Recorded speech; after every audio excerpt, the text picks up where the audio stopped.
Betting for breakfast. We are live. College football, week 8 bets. I'm Mark Drumheller, and I'm here with Dave Gleckner, ready to spray the board for winners. You guys know the drill. Grab your coffee, fire up the Sharp app, and let's go to work. Dave, it's a beautiful day to bet college football, as we say every week. Little bit of rain here in Philadelphia, but rain doesn't stop this train. I walked outside this morning. I smelt money. I am thrilled with the plays that I have this week. I got 5 locked and loaded. Going to talk about 2 of them today. How are you feeling getting into this week, my friend? I'm feeling good, brother. Yeah, the magic's in the air. It's cool. It's crisp. It's picking weather out here. But, hey, it's also money-getting weather, too. So I'm pumped. Let me just start off say I had a 1-2 week on this show last week. The first losing week I've had on the show in 7 weeks. And that's okay. That's what happens. We own up to our picks. That's what we do here. Can't always give out winners, right? So I'm ready to get right back on that rebound train. And I'm ready. I picked out 4 today. Going to give out 4 in the show. Feeling good about them. This week lines up so many interesting matchups. You have 4, and this is very unheard of. 4 unranked teams favored over ranked teams today. You only had 9 all of last year. You're getting 4 on 1 week. So it's going to be a really interesting day of college football with a lot of compelling matchups. Yeah, it's been a wild season. And, I think the theme and some of what we'll talk about today is how long do you wait before you believe that these teams just are what they are, right? We talked about, some of the teams that are being ranked not delivering, some of the teams that are unranked, people really, the market's really getting behind. So we're going to talk a lot about that, especially with Clemson and Pitt. That's going to be one of the games that, we are targeting. But just a crazy year, I feel like, in college football so far. Took a little bit of hit during the week with Coastal Carolina. They broke my heart. The cash cow finally stopped paying out. Real tough loss there at App State. Went up 14-0 in that game and just fell asleep. Figured the game was over. Stopped really playing. We texted about it, and I was very much disappointed in the Coastal defense. And we've seen it a little bit this year.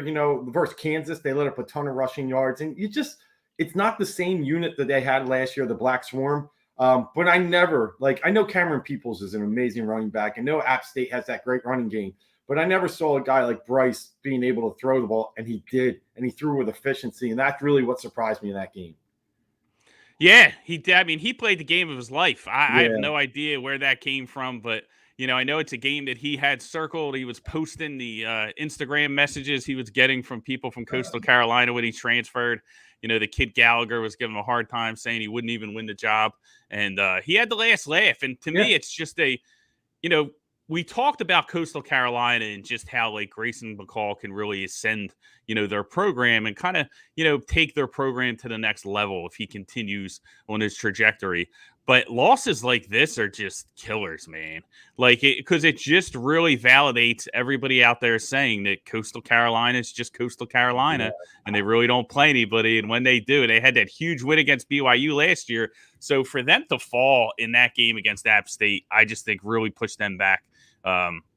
Significantly. Oh, it's a huge step backwards.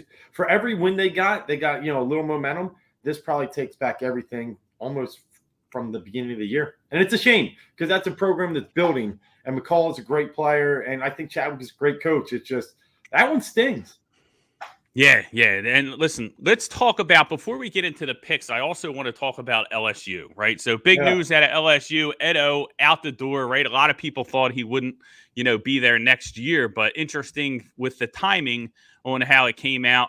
And listen, all the reports are surfacing. He just wasn't really locked in. He's out there, worried about his social life a little bit more than he should be, right? Just really not focused and delivering as expected for LSU.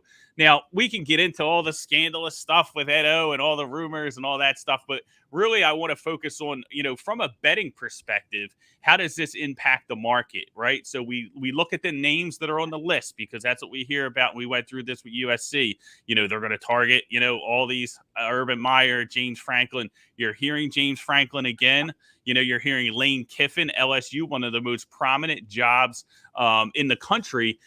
Is it going to be a distraction for any of these teams, do you think, this season? And if so, who? Who do you think it could really impact? I actually think, you're already starting to see it with the Ole Miss line today. I think you're starting to see a more inflated line on the side of LSU, actually them going a little higher than probably that they would have if they still knew he had the job. I think the market is swaying. I think people think he's done. LSU quit. They're not going to play. As evidence last week against Florida, they're going to play. And I think they knew going into that game, and I think they've known for a week or two, Ed O wasn't going to be the coach next year. I think they're playing a little looser. And I do think it impacts the public's perception of LSU more than anything. So for me, I'm surprised that he's still coaching. That's just my opinion. Take the buyout, go. Like, I mean, I don't think you're doing your team any good. I mean, I know you kind of love your players and you still want to be around them, but you want to grow that program. You want to let someone step up and have a chance because you're lame duck. That's kind of how I look at it. That's how he got his original job over at USC. That's kind of how he got his job down at LSU. Mid-season firing, he takes over. But instead he hangs on. I think it's a move I don't really like from Ed's perspective. And you're right. I mean, the news about him, I mean, what videos have you seen of him? Him jogging around campus with the shirt off, with some co-eds at the bars. It's not too surprising that this trickled down the way it did. What's most surprising is that they actually won a national championship under this guy. I know. Yeah, right place, right time, right? Joe Burrow is there, Jamar Chase is there, and boom, historic offensive season, and they got the job done. And listen, congrats to him. It's not easy winning national championships. Glad he did, but they have just been a completely different team since. And I think a lot of people saw it coming when you started to see some of the coaches moving on, Joe Brady leaving, and they wondered how much of that national championship could be attributed to Ed Orgeron, or was it attributed to the tremendous staff that he put together, which is part of being a coach, right? You know what I mean? You're as good as your staff is, so he definitely gets credit for that. But definitely a polarizing figure in college sports. But to me, it's going to be fascinating to see who ends up with this job. James Franklin has been mentioned with, in so every job opening that opens, he's one of the favorites on the odds board. So, Lane. I like Hugh Freeze. It's just something I keep an eye on. It makes sense. He's building Liberty. Liberty's looking really good. It's something that, I think he had a chance this year and he waited. He was seeing some other things formulate. I think that's a shot too. Now, do they want that? Do they give him a second chance though? After he had, he didn't get the Liberty by accident, right? We all know what happened there. We don't have to, go through those details, but he was at Miss then, right? Ole Miss. Yep. Yeah. He was firing up strippers and stuff, right? Dude, if Liberty, a very Christian school, hires a guy like that, I think he's already got his second chance. You know what I mean? I do, and he is making the best of it, right? Yeah. So doing a great job there at Liberty, but it'll be funny to see if LSU goes with more a conservative guy, but he's going to get a chance somewhere. Hugh Freeze is not going to stay at Liberty for long. He's going to get a chance somewhere for sure, and that's what happens. These guys take a hit, they build themselves back up, and boom, they end up getting another high-profile job. But and speaking of that, you see Malik Willis is now the number one quarterback on NFL draft boards, right? So he's gone, and I think that's what Hugh. I'm going too. That's just why I'm reading that. I'm good. I got this. Well, here's the thing: that the dominoes fall. So even if it's not LSU, it's going to be who takes the LSU job and where are they from, and there's an opening there. So all those things kind of play hand to hand. Definitely something to watch going forward. I was surprised to see Lane Kiffin's name in the hat, to be honest with you. I think that he is going to I think Ole Miss is his ticket to get Arch Manning, or at least stay in the running to get Arch Manning. So I don't think he's leaving there anytime soon. I think he's going to be at Ole Miss for a little while. I agree. And I'm not trying to – I know LSU, what they've done and what they got a little better history. But at this point, I feel like Ole Miss might be the better. You have the resources too down there. It's close. It's not like that biggest gap that it used to be. And he's king. He's king in Ole Miss, man. Exactly. He doesn't have to worry about, security or anything like that. He's really doing a tremendous job there. So love Lane Kiffin, love what he's doing there. But it's going to be a fascinating matchup. There are reports coming out that, Carroll's a little bit banged up. Listen, when you run 30 times, he's an animal, dude. He is such an animal. He is such an animal, dude. I love that dude. I hope he does come through for the Heisman, but it's going to be it could be the Caleb Williams show if he keeps performing the way he is and they ends up getting Oklahoma into the playoffs. It's going to have a lot to do with what Carroll can do down the stretch against a tough SEC schedule. But let's get into the winners, Dave. Let's start firing off some picks. Hopefully everybody has their Sharp app up, guys. Make sure you download the app. It is the best sports betting app out there. You can get odds comparison, all your favorite books, DraftKings, BetMGM, FanDuel, PointsBet, all the bets. It gives you the best line, so you get the best numbers. And hop into Discord. Hop into Discord and join us. We're going to be in there sweating out these games all day. Make sure you do that. But Dave, I'm going to start at the top with you. Syracuse, the Orange Men, plays every team tough. They've been a tough out. Clemson knows that. We're going to talk about Clemson in a little bit. They're getting 3.5 as they head to face on a Vatech team that had coming off a very disappointing loss, very disappointing season after it started with fireworks by beating North Carolina.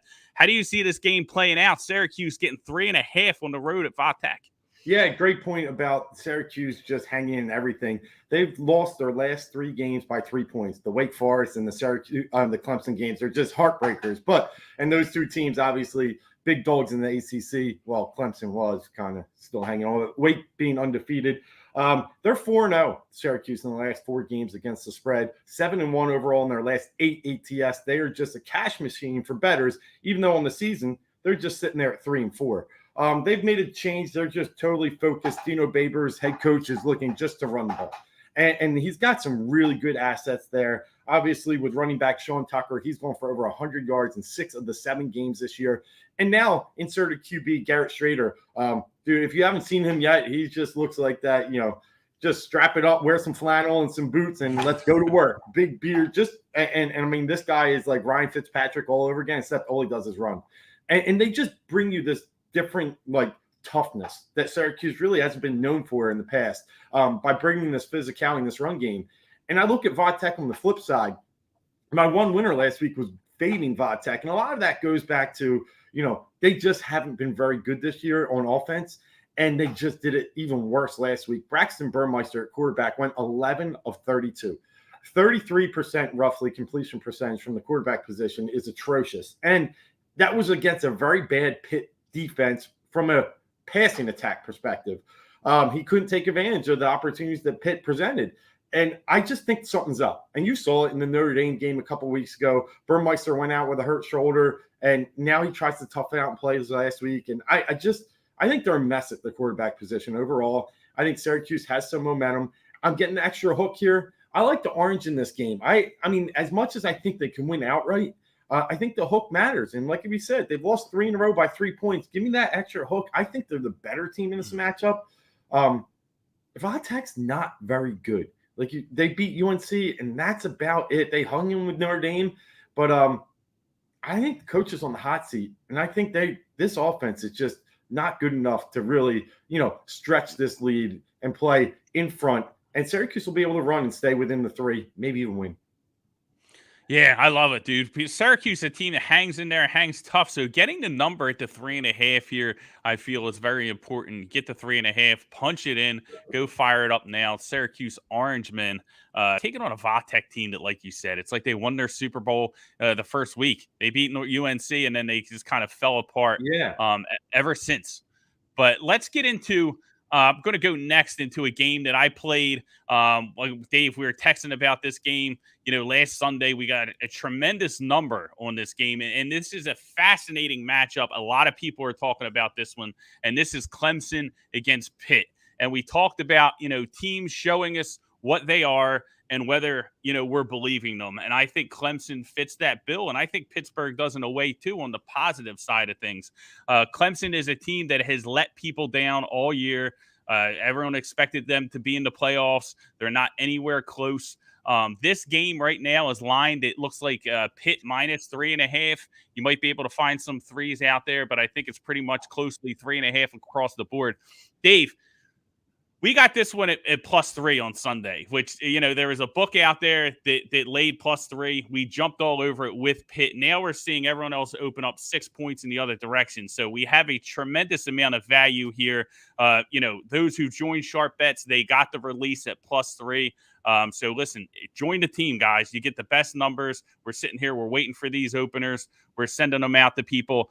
You can get the link description is at the bottom of the YouTube page. Come join us. You'll get 30-day free access to all our sports betting models, our picks, everything. That's how you get the +3, right? Because we're on top of this stuff. We got a great number here, Dave. And Dave, this is a matchup I really think it is lined correctly now at Pitt being -3. I think Pitt should definitely be a significant favorite here against Clemson. What are your thoughts in this matchup? Yeah, I agree. I think Pitt. You're talking about a team that averages over 40 points a game. Quarterback Kenny Pickett really starting to be a dark horse and a fast riser in the Heisman race. And last week they start off a little slow and then eventually get the wheels rolling. They actually ran for 208 yards against Vatech, which was a change of pace for what they've been doing through the air. So they're a versatile offense. I think they'll have their struggles today against the Pitt team, against the Clemson team that still does put out a very good defense. But I think they'll find their opportunities, and that's the key here. Clemson's offense is bad. And I don't put it all on the quarterback. I know DJ's back there and struggling with his numbers, but that offensive line can't block anybody. They had so many instances where they were showing a video of them 3rd and 1 against Syracuse, and the whole offensive line was in the backfield. Like, he doesn't have a lot of time. And Pitt, one thing Pat Narduzzi, the coach, is known for is aggressive defense. I think he's going to find a way to dial up some creative blitzes here, maybe create a key turnover. And I think the line is probably right where it should be right now. Pitt should be favored in this game. They are the better team, not just from a record perspective, but actually from a player and competition perspective. So I don't know where Clemson's going to fall in this, but it's one of those that you opened the show earlier and talked about. When do you just stop believing that teams are going to flip the switch and really turn their season around? We're getting to that point. We're a week away from Halloween. I think we know what Clemson is. And I think we got a pretty good idea what Pitt is. I would still lean with the -3. I would buy down the half just to be safe, but I'd still lean with the -3 with Pitt. This is like their biggest game in a decade. Yeah, if I didn't have the number I had and I was going to play the game, I would definitely be reluctant to play Pitt at -3.5. I would want to buy it down to the 3, but I do think that they're the better team here, and I think they're going to have a better showing. When you look at Clemson, Dave, and you talked about their offense and how bad it is, and I agree with you. I don't think it's all on the quarterback. Like I had an interview with Cheddar Betts about a month ago, and I talked about how just the offense isn't really constructed or built around DJ's strengths. And I think, when you look at the results, they're 124th in passing success rate. They are 123rd in the country in explosive plays, 10 yards plus, 122nd explosive plays, 20 yards plus. So they don't even get like first downs. Like, they're not even getting any, you're talking about 10 plays plus, like they're not even getting little chunk plays. And Pitt is the exact opposite, 13th in the country in explosive plays, 10 yards plus, 22nd in the country explosive plays, 20 yards plus. So we have an explosive offense in Pitt that is going to be able to get big plays against Clemson. Clemson's defense is tremendous, right? They're great. They're going to get some sacks. They're probably going to get some turnovers, and the Clemson offense is going to be on a short field at times and be able to kick field goals because they're really not that efficient, right? But they're going to get those big plays and they're going to score points. And, I was on, UNC to kind of, as a dark horse, to kind of win this conference when Clemson started to struggle. And the reason I is because I feel like that Clemson is just such a bad matchup. Like, we've seen them against like the Syracuses and some of the teams that, can kind of stay close, but don't really have the offensive firepower to really put a team like Clemson away. And I think Pitt has that. And I think when Clemson plays offenses that can really light up the scoreboard, they're going to have some trouble, and when you just compare these two teams, Dave, Pitt is 9th in net yards per play this year, 9th in the country, net yards per play. Clemson is 66th, barely positive. And we know how good that Clemson defense is, probably top 5 in the nation, right? So the offense can't even outgain the defense when the defense is literally letting up nothing. Like, that's really how bad the Clemson offense is. So, from a betting perspective, you look at these two teams, Pitt 5-1 against the spread, leads the nation in cover margin. right? They're covering the spread by an average of 12.8 points per game. Clemson, second worst in the nation, 0-6 against the spread, failing to cover the spread by 11.8 points per game. So you listen, people are just going broke week after week with Clemson. They're rolling in money by betting the Pitt Panthers. I'm ecstatic about having the +3. So I feel like that this is like money in the bank. But I think Pittsburgh's the better team. I think Pittsburgh wins the game outright today. Yeah, and I mean, some of the metrics that I love, and I know you look at FEI, SP Plus, still loves Clemson more than Pitt. And that's when you just have to take one step back and really use your different metrics out there, your different values, and some of the stuff that you talked about, I think are just really keys in, handicapping this game. Don't look at one source. Don't just hook yourself in one area because, numbers can be a little bit, deceptive at times. And I really like the fact that those explosive plays are just going to play a key into a team. Even if Clemson gets the lead, Pitt won't be out of this because of their ability to score. And Clemson, if they do get down, I don't think they can come back. Yeah, Pitt's going to keep firing. And that's the thing with Pickett. They're going to keep firing. And like I said, I mean, Clemson's going to make some big plays and probably call some turnovers, but I just don't think it's going to be enough. Like there's going to be too much scoreboard pressure on Clemson here in this game. And I don't think they're going to be able to respond because I don't think the offense is constructed that way.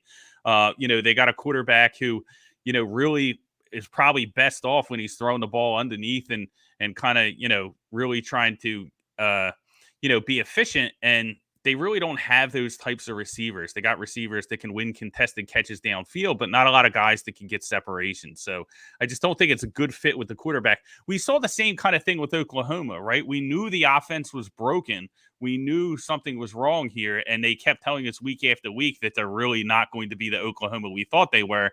And they had to make a quarterback change, and now they made a quarterback change. They might be the Oklahoma who we thought they were. It'll be interesting to see if Dabo goes down that road if Pitt comes out victorious today.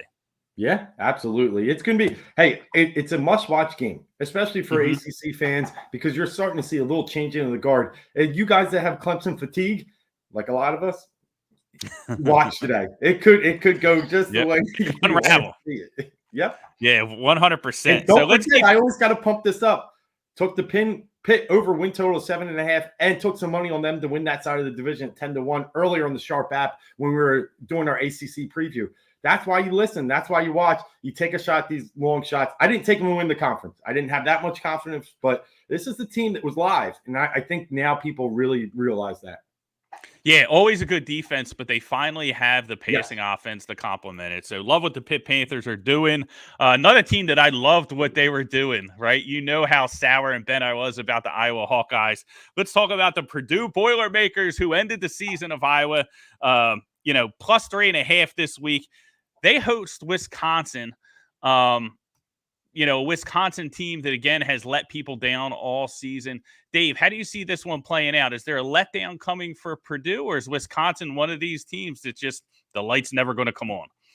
Yeah, that the switch is dead. You can flip it all you want. The light ain't coming on. As long as that dude is at quarterback, that Murty, don't worry about it. And I tell you, it's not as simple as that. There's a lot of other things at play here. But for me, you would think the big letdown's coming from Purdue. And Purdue's only been 2-4 against the spread this season. Obviously, the big one coming last weekend. But here's the fact of the matter. Purdue has not beat Wisconsin since 2003. They're going on 18, 19 years here that they haven't beat one of their biggest rivals in the Big Ten. This means they can't be let down. They know that number's on the screen. They know that the fans know it. This is their huge opportunity to beat, one of the big powerhouses in the Big Ten. And I think they're going to be up and ready. I think that momentum from last week, quarterback Aiden O'Connell had a tremendous game, throwing for what? He was like 375 yards, 11, passes to wide receiver David Bell for 240 as part of that. They were just an awesome combo last week. And they took down an Iowa defense that, statistically is right up there with this Wisconsin defense. But my key to really handicapping this game is the other side of the ball. Purdue's defense is really, really good. They are 12th overall in the nation in yards per game. And when I say that, think about it. Wisconsin's losses this year have been, and they're all at home, Penn State, Notre Dame, and Michigan. And they've averaged 12 points in those games. Guess what? Purdue's defense is better than all those teams. You think Michigan, very good defense, Penn State, very good. Purdue's is actually statistically better, and Wisconsin only scored about 10 in those games against those two teams because they threw up a garbage touchdown against Michigan. I don't see how Wisconsin, their running game is solid, their defense is great, but their defense is great stopping the run, and they stopped Army last week. Good job, but now they're going to go against a team that has a little more air raid, and I think. Again, value from the side. I think bettors will think Wisconsin's back a little bit. They've won a few, would they beat Illinois recently? Their wins are Eastern Michigan, Illinois, and Army. That's not a resume. Purdue's good, man. They're good all together, but that defense, I think, is the key. I think they'll force turnovers. And the last point I'll make, Wisconsin is the worst team in the Big Ten in turnover differential. And that goes back to Mertzy at quarterback. We know he's going to toss it up. We know he's going to throw some picks. That place is going to be rocking. I can't wait. I really like Purdue. I don't think it's a letdown. I think it's actually spring, as we can say, a trampoline to better things. I think Purdue, realistically, will be in the Big Ten championship game against Ohio State later this year. It won't be the best, but I mean, they win this one. They're in the driver's seat. They have all the tiebreakers. They have all they need to get to the position. They lost to Minnesota. I got it. But other than that, I think they get there. Big win against Iowa, catapulting their season. Bigger things happening today against Wisconsin. Dave, it makes a ton of sense, when you say it. And I just really think that, when you evaluate how Purdue won against Iowa, they did it with turnovers. It was like if you watch that game, it felt like Iowa never had the ball. And I think that it could be the same type of game here against Wisconsin. So, great pick. Absolutely love it. Love the number. The 3.5, again, I think is very important, but could be a situation where you do a little bit of money line sprinkle against a Wisconsin team that's just been losing people money all year. But let's move on to my second pick of the day. And Dave, I was on this guy a long, long time ago, and that's Sam Hartman from Wake Forest. I'm going to take Wake Forest here, and I'm going to lay the field goal against Army. Wake Forest, that offense with Sam Hartman averaging 38 points per game, 1,600 yards, 14 touchdowns, 3 interceptions this year. I think Hartman's been magnificent. They got a deep wide receiver core. I think that that's going to be the difference in this game. They're going to be able to put up some offense, and you have Wake Forest, a very important game for them. They can't really take their foot off the gas. They get an extra week to prepare for this Army offense, right? So the Army offense not sneaking up on the Wake Forest defense here. On the other side of the ball, you look at Army and their defense. You try and find like a comparable game. When they played Western Kentucky, another high-octane offense, they allowed over 400 yards, 35 points, and that was with 3 interceptions. They were able to pick off Zappe 3 times in that game, and I don't think they're going to be able to do that against Hartman. Hartman, very efficient with the ball, doesn't turn the ball over a lot, very great at protecting the ball. So I think Wake Forest is going to be able to pull this game out because I think they're going to be able to jump on Army early, just like Pitt. This is another situation where I think a strong offense jumps on the team early and takes them out of their comfort zone. Wake Forest is 11th in the country in first quarter points, averaging 10.2 points in the first quarter this season. Army 61st with 5.8. If Army gets behind in this game, I think it's going to steamroll. I don't think they're sneaking up on Wake Forest here. Too critical of a game for Wake Forest, and the extra week to prepare, I think, makes all the difference. I'm going to lay the short number, in my opinion, the -3, and I'm going to take Wake Forest here.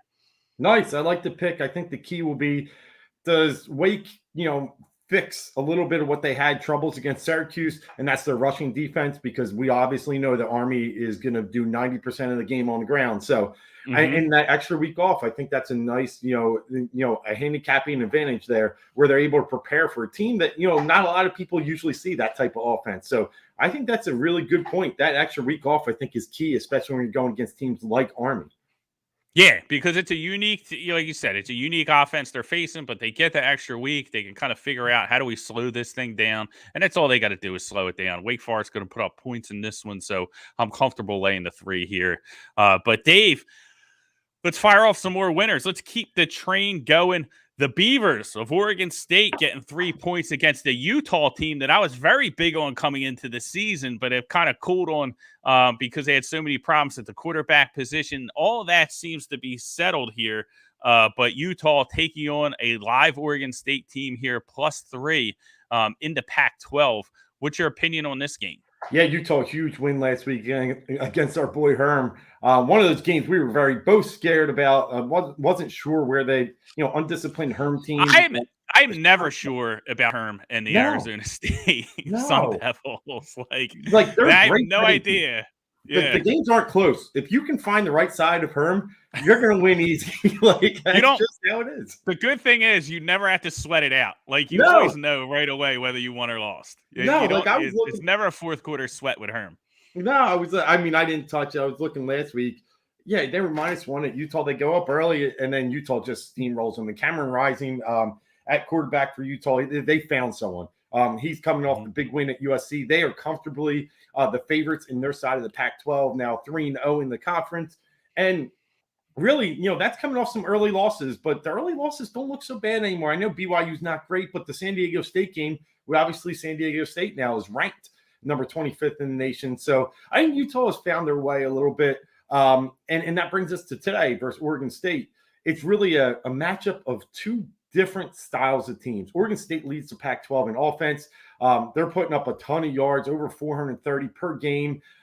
Their only loss this year was Washington State, and they kind of blew that one late, only lost in the Pac-12, I should say.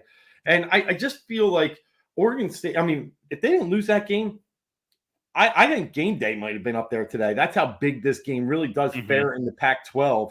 And I think the number's a little short today. I like Oregon State. I like the Beavers. I like that home crowd in Corvallis. I have some family out there. I know how loud and how rowdy that can be, and they're fired up for this game. And I just think their matchup with their offense against a Utah defense, they force pressure, right? They lead the Pac-12 in sacks generated, 3.2 per game. They have 46 tackles for loss. They're very, they're downhill. They're coming at you. But I think the counterattack to that is our quick screen plays, getting the ball out. And Oregon State can do that. They're very efficient. And I like the Beavers as the home dog in this one. You got it at 3 right now. I don't know if it rises to 3.5, but I'm comfortable with the 3. You can even buy the half if you feel better and just do the Gleck 3.5 all day, because that seems what all my lines are. But I'll take it. I'm going to go with the Beavers. Late night action.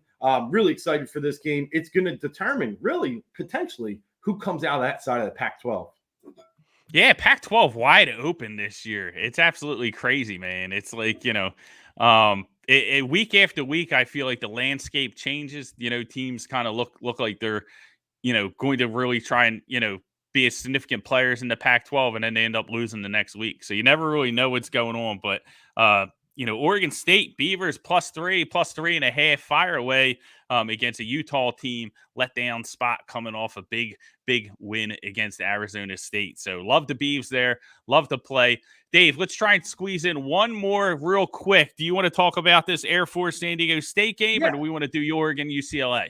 I'll do the quickest one on this Air Force San Diego State, and then maybe you can give me a quick one on UCLA. Hey, 6-0 versus 6-1. What a matchup. And San Diego State, the big key to this game, number 1 rush defense in the nation versus number 1 rush offense in the nation. Air Force putting up over 336 yards a game. Running back Brad Roberts, 818 fifth in the nation.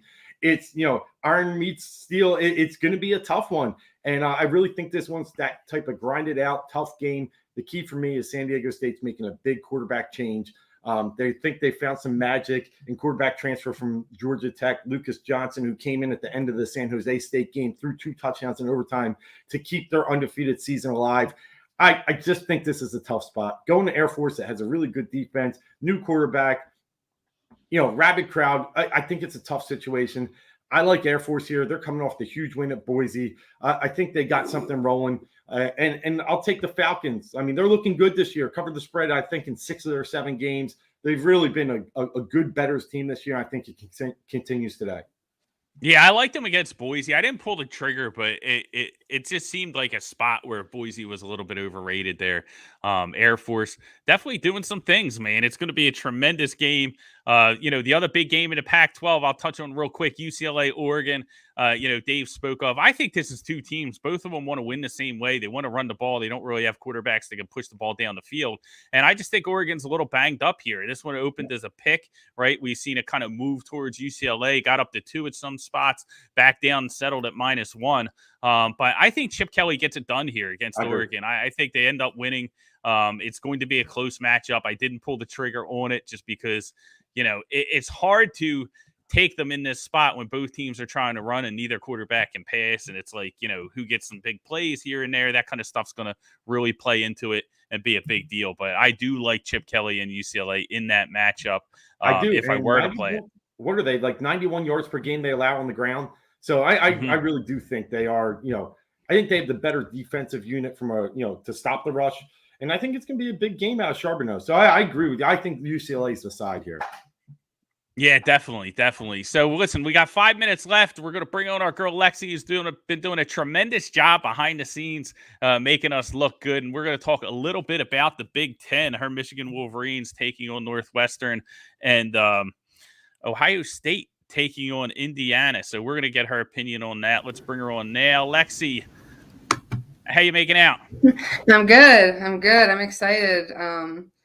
I am watching from Colorado today, so I'm not in Ann Arbor, unfortunately. But you don't have the vibe of the people today. You don't have the feel of whether they're nervous or not against the Northwestern team. Yeah, and Northwestern is has only lost by an average of 4.5 points in the last decade or so against Michigan. So it's definitely not a game to take lightly. I do think we come out with a win today, though. I think that if we can just get the ground ball going, I'd like to see more JJ in the second half, maybe. But I'm just hoping that they're not overlooking Northwestern with the big game against Michigan State next week.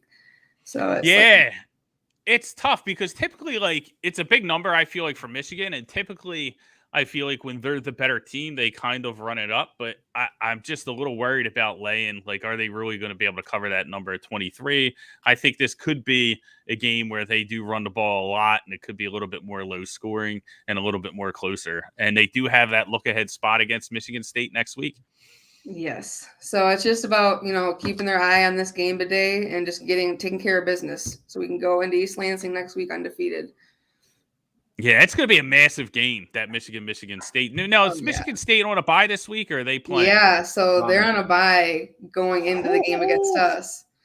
It's Mel Tucker's getting some talk about that LSU job too. He's kind of had his name thrown in the mix. Yeah, and especially those Vegas odds are shot up. It's what do they know? What's going on? But he's been jumping around for, job to job, so it wouldn't surprise me. But hey, man, it's going to be a lot of fun. Hell of a season for Michigan so far for them to be where they're at, considering, last year and how far they fell. So that Michigan State, though, I can't wait for that line to drop out. I would say, Dave, what would you line that today? I mean, I almost think Michigan State would be favored. Oh, they got it out? What's it like around? I it 2. Yeah, 2 or 3, yeah. It's under the 3. I probably would have had it probably around 1 or a pick 'em at this point. Yeah, that one's gonna be fire. What's that? It's at noon too, right? Next week. Yeah, thank God. Yeah, I was hoping it wasn't gonna be a night game because a night game would be just crazy. But just got to go in there and take care of business too. I think that if we can win next week, it'll be really good going into Ohio State, in my opinion. Yeah. I think they'll have a little bit of trouble there at Ohio State, but I think they can win that game against Michigan State. I think Michigan State, as the season goes on, I cashed on them last week against Indiana, right? So, but boy, was that a sweat, and they really didn't look good in that matchup. And I'm just wondering if, as the season goes on, are they going to be able to kind of maintain what they've been doing, or are they going to fall off a little bit? Big task ahead for Mel Tucker, for a team that's really not used to being where they're at. Right. I agree. I got to throw one out there because our boy in the chat is asking. And Arroyo's asking about his boys Fresno. And then, we gave him a little lean last week, a lean. And I took the little lean action at Wyoming. But today, they're 3.5 home to Nevada. The only thing I can give you, Arroyo, is I think there's value in Fresno, but I would play the over. That's where I do think you got 2 good passing teams, 2 secondaries that are banged up. So I think I like the over 64 in that game. That's where I would lean. The game's too close for me to really probably put money on, and 3.5 I don't love as the favorite. Yeah, definitely. I would probably play that over too. I think that's a sweet call. Royo, our guy, man. Appreciate you checking in, dude. He's one of the best. He's always with us. week in and week out, man. We love to see it. So hopefully, he can cash in on his boys at Fresno. Before we wrap up, Lexi, real quick, Ohio State and Indiana. You think the Buckeyes roll? Indiana's been playing tough lately. Yeah, I think that they are going to end up rolling Indiana. But, much like our loss last year, like Ohio State hasn't lost Indiana since 1991. So I'm like, okay, let's hope they can pull out an upset here. But just with Indiana's offensive line, I think the defense is just going to destroy it. I think it's going to be the defense will probably end up getting a few picks too. But it's going to probably end up being a brutal game. I think I mean, with CJ Stroud, but the other side of the ball, I just think Ohio State knows they smell blood in the water right there. They're back in this thing. And I think they got to do some things to make sure that, teams like Oklahoma, if they come in undefeated, win the conference, Ohio State wins the conference at one loss, maybe they can just show a better resume by putting these lesser opponents on notice. I think it could be big, and I think it could get ugly. Indiana hung in the game last year, and I think Ohio State knows that. Now, their history against Indiana is not very good. I think they've covered only 2 of their last 13, but it's always big numbers, and you got another one tonight. So, but I think they can do it. Yeah, I mean, Indiana is not even close to the same team that they were last year, too. So that's like a huge thing that Ohio State doesn't have to worry about, in my opinion. Mm-hmm. Yeah, definitely. Now, Dave, what do you think, from a Ohio State's perspective? They went out. Are they in? I do think they are. They're battle. So, I mean, you look at the landscape, right? You're getting Georgia in, and I think that's almost regardless. Their fight's going to be against Alabama. And then you're probably looking at, I mean, Cincy's going to have it's going to be Ohio State, Oklahoma, Cincy there, I think, are really going to be fighting for those last 2 spots there. I don't think you're getting one out of the ACC or Pac-12. Mm-hmm. Yeah, it makes a ton of sense. I think so, too. So, Lexi, we appreciate everything you do for us. Good luck today with Michigan. Hopefully they get the big victory. They roll, and then heading into the next week's matchup against Michigan State. Can't wait to talk about that one next week. Everybody out there, thank you for tuning in. We appreciate all the support. We'll be back next week. Hopefully everyone cashes all their bets, makes some money, and we will see you next week. Thanks, guys.